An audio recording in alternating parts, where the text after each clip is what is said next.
जय गुरुदेव। सज्जनों, आज आपको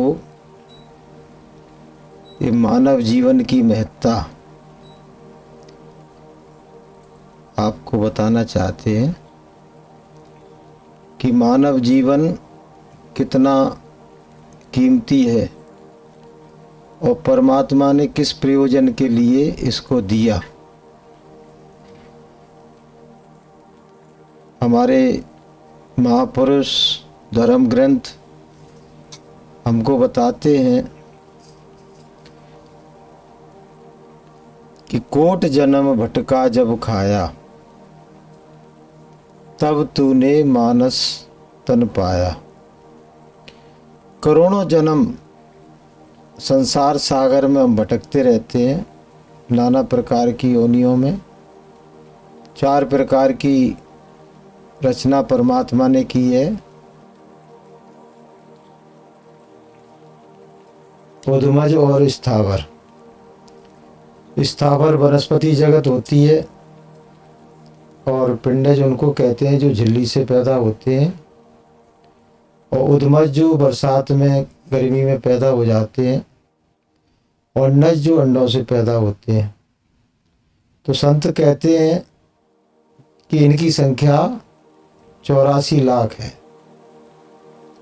तो 84 लाख योनियों में भटकने के बाद अंतिम योनि मानव जीवन की है। और ये जो मानव जीवन है,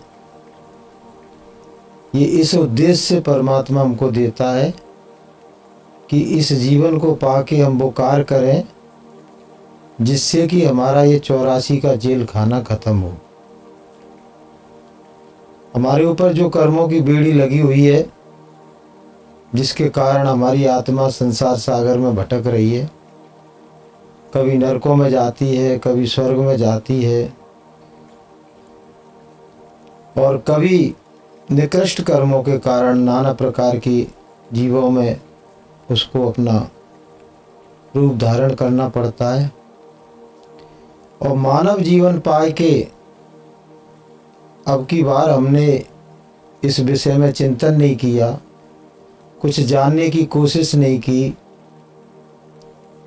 कि इस जेल खाने से कैसे मुक्ति मिलेगी, कैसे हम निर्बंधन होंगे, कैसे हमको परमात्मा मिलेगा, कैसे हमारी आत्मा का हमको बोध होगा, जन्म जरा मृत्यु के बंधनों से छुटकारा मिलेगा। और इस विषय में हमारी सोच नहीं हुई, हमारी चाह नहीं हुई, तो हमको राह भी मिलने वाली नहीं है। हमारी चाह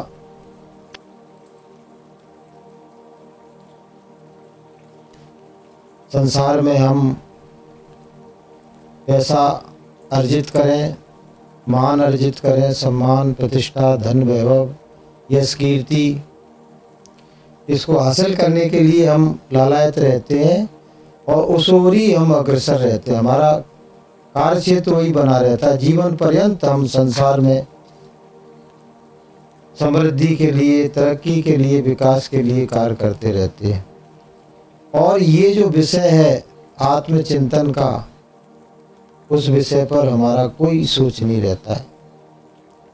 जब सोच नहीं है, जहाँ चाह नहीं है, तो राह भी नहीं मिलती है।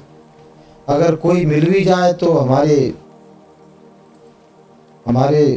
मन में भाव ही नहीं है कि हमको ये कार्य करना चाहिए।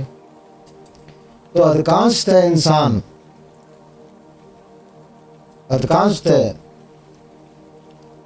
अपने मनुष्य जीवन को व्यर्थ गवा के उन वस्तुओं के संग्रह में, उस पद प्रतिष्ठा के लिए, संबंधों के लिए कार्य करते रहते हैं, जो एक दिन विनष्ट होने वाले हैं।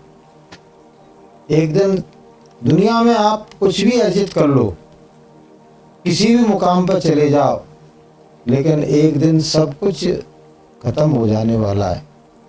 कुछ हाथ जाने वाला नहीं है। चाहे कितना भी आप सम्मान हासिल कर लें, चाहे कितना भी पैसा हासिल कर लें, संत कहते हैं यहाँ की माया यहीं रह जाने वाली है, साथ जाने वाली नहीं है। साथ जाने वाली कोई चीज़ है तो वो है आत्मा का। यदि हमने निर्वाण कर लिया, आत्मा को जान लिया, आत्मा को जगा लिया, योग साधना के द्वारा गुरु के बताए हुए पथ पर चल के यदि हमने स्व का बोध कर लिया, तो गुरु महाराज कहते हैं कि सर्वदा के लिए तुम्हारा ये जन्म मरण का चक्र छूट सकता है, सर्वदा के लिए छूट जाएगा। और ये जो जन्म मरण का जो चक्र है ये अति दुखदाई है। जीव संसार में आता है तब रोता हुआ आता है, जाता है तब रोता हुआ जाता है। जीवन पर्यंत नाना प्रकार के संघर्षों में फंसा रहता है, नाना प्रकार की व्याधियों में उलझा रहता है, समस्याओं के निदान में लगा रहता है। समस्याएं आती हैं और उसका निदान वो ढूंढता है, एक का निदान ढूंढता है, तब तक दूसरी समस्या जीवन में आके खड़ी हो जाती है। तो पूरी जिंदगी संघर्षों में, व्याधियों में, मुसीबतों में, झंझावातों में, परेशानियों में गुजर जाती है। और जिस मकसद के लिए, जिस उद्देश्य के लिए परमात्मा ने ये मानव तन दिया कि अब की बार वो कार्य हमको करना है जिससे कि हमारा जन्म मरण छूटे, हम उस कार्य को किए बगैर ही इस दुनिया से एक दिन विदा हो जाते हैं। उसका दुष्परिणाम हमको ये मिलता है कि हम फिर से उसी चक्र में चले जाते हैं। बल्कि मनुष्य जीवन पाके यदि हमने निकृष्ट और बुरे कार्य किए, ईश्वर के विधान को तोड़ा और पाप कर्म कर डाले, तो मानव तन जो अभी हमको मिला है वो दोबारा मिलता नहीं है। और उन कर्मों की सजा भोगने के लिए परमात्मा के विधान के तहत हमको इसी संसार सागर में नाना प्रकार की योनियों में हमको भटकना पड़ता है और नाना प्रकार के कष्टों को हमें सहन करना पड़ता है। मनुष्य जीवन से नीचे यदि हम चले गए तो गुरु महाराज कहते हैं कि मनुष्य जीवन में जितने कष्ट हैं उससे हजारों गुना ज़्यादा 84 लाख योनियों में कष्ट है और उससे लाखों गुना ज़्यादा नरकों में कष्ट है। इसलिए इस विषय पर ध्यान देने की जरूरत है कि हम अपनी आत्मा को कैसे जानें, कैसे हम निर्बंधन हो, कैसे हमारा जन्म मरण छूटे, कैसे हमारे ऊपर जो 84 का रोग लगा हुआ है वो मिटे। तो उसके लिए गुरुवर शरणम गच्छामि, प्रभुवर शरणम गच्छामि, गुरु की शरण में आना पड़ेगा, ज्ञान हासिल करना पड़ेगा। कैसे साधना की जाती है, कैसे योग किया जाता है जिससे कि जीवात्मा का जागरण होता है, जिससे कि परमात्मा का मिलन होता है। तो कलयुग में कठिन साधना तो हम कर नहीं सकते।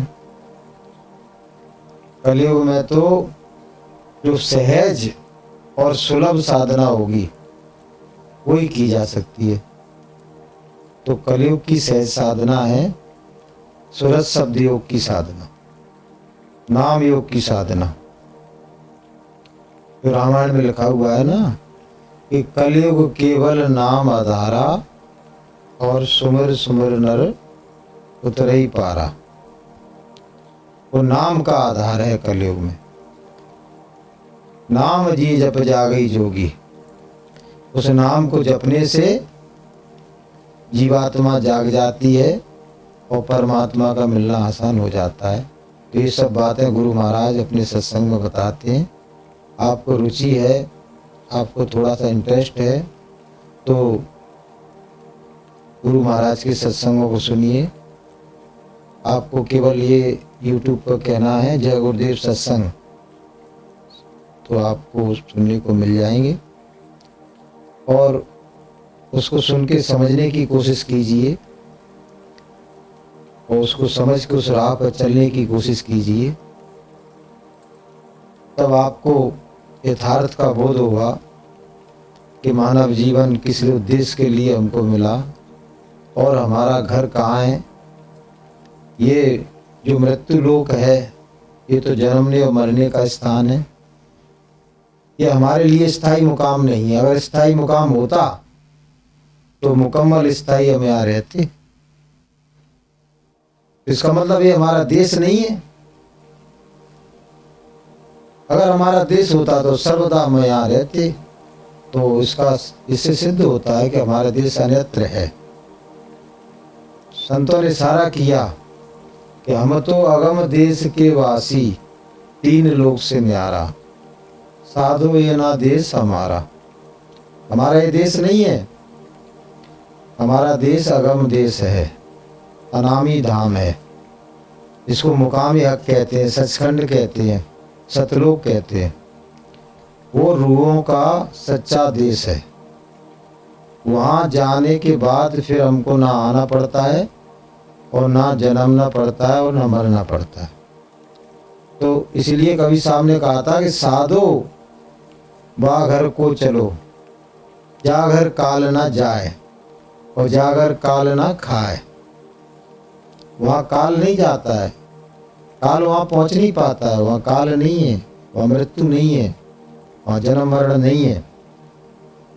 वो आनंद का धाम सच्चा हमारा, परमानंद का, परम शांति का, परम वैभव का, परम माधुर्य का, उस धाम में जाने के लिए हमको थोड़ा सा योग करना पड़ेगा, सुरत शब्द योग का। गुरु भक्ति करके, साधना करके हम सहज में ही मीरा की तरह, कबीर की तरह, नानक की तरह, रैदास की तरह हम अपने देश में पहुंच जाएंगे गुरु के सहारे से। तो बहनों भाइयों, इस ओर ध्यान देने की ज़रूरत है। और नहीं तो ये मानव जीवन सुबह शाम में गुजरता चला जा रहा है। सुबह होती है, फिर शाम हो जाती है और ज़िंदगी यूं ही तमाम हो जाती है। और जीवन में क्या किया, क्या आए जगत में क्या किया, तन पाला की पेट, और सहजो दिन धंधे गया और रात गई सुख लेट।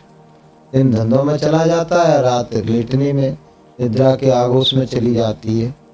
इसी बीच ऊपर से बुलावा आ जाएगा एक दिन, और बुलावे का भी ये है कि कब आ जाए पता नहीं है। जवानी में भी आ सकता है, बचपन में भी आ सकता है। हम सोच रहे हैं कि हम तो 100 साल अभी जिएंगे तब बुलावा आएगा, लेकिन वो पहले ही आ गया। तो क्या कर लोगे आप। इसलिए समय रहते चेतने की ज़रूरत है, जागने की ज़रूरत है।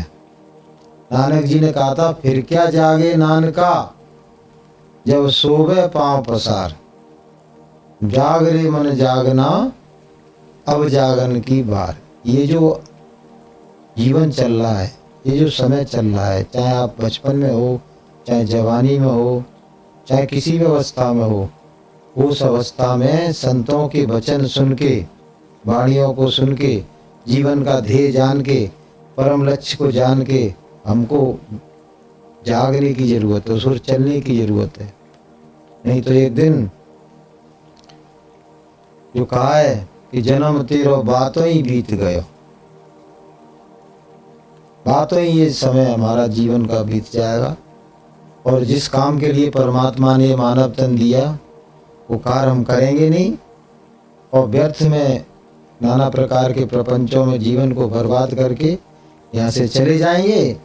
और फिर जाने के बाद जो हमारे सिर पर, जो हमारे कर्मों की पोटरी होगी, कि पाप पुण्य की पोटरी बांध चले सब कोई, और घाट जगाती जमपुरी, और वहाँ तलाशी होए।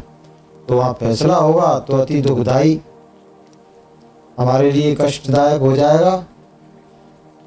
और हमको फिर से, जिसने हमको फंसाया वो फिर हमको ले जाके 84 नरकों में धकेल देगा।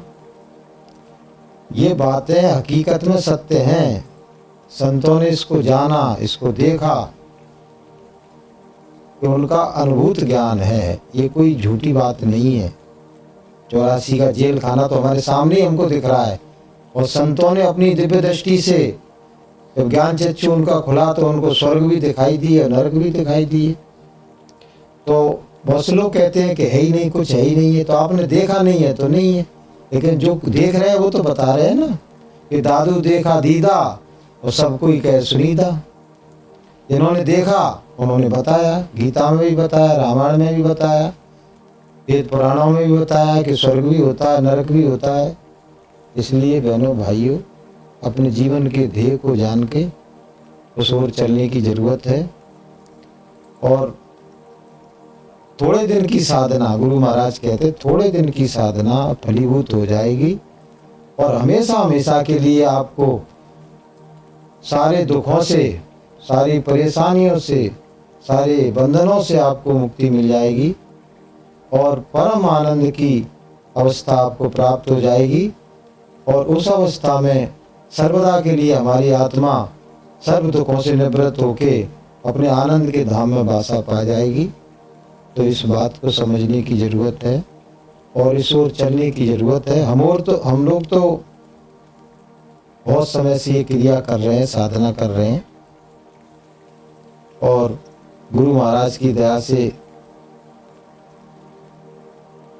आत्मसिद्धि का कार्य परिपूर्ण होने जा रहा है और उनकी कृपा हुई तो हमारा भवरोग का निदान भी होगा और हमको हमारा बिछड़ा हुआ परमात्मा भी उनकी कृपा से मिल जाएगा, ऐसा हमें विश्वास है। और वो राह भी हमको दिख रही है क्योंकि अनुभूति होने लगती है साधना में, सब कुछ समझ में आने लगता है कि जीवन की राह किस ओर जा रही है और गुरुदेव और भगवान की दया हम पर हो रही है और हमारे सारे दुर्गुण, सारे व्यसन, सारी बुराइयां, उनसे हमें निवृत्ति गुरु महाराज की दया से मिल गई है। और गुरु महाराज की दया से सबको सद्बुद्धि मिले, विवेक मिले, ज्ञान मिले और सबके मन में प्रेरणा जगे कि ये कार्य वो करें जिससे कि सर्वदा के लिए उनको सारे दुखों से निवृत्ति मिले। तो इन्हीं वचनों के साथ मैं अपनी वाणी को विराम देता हूँ। बोलिए प्रेम से जय गुरुदेव।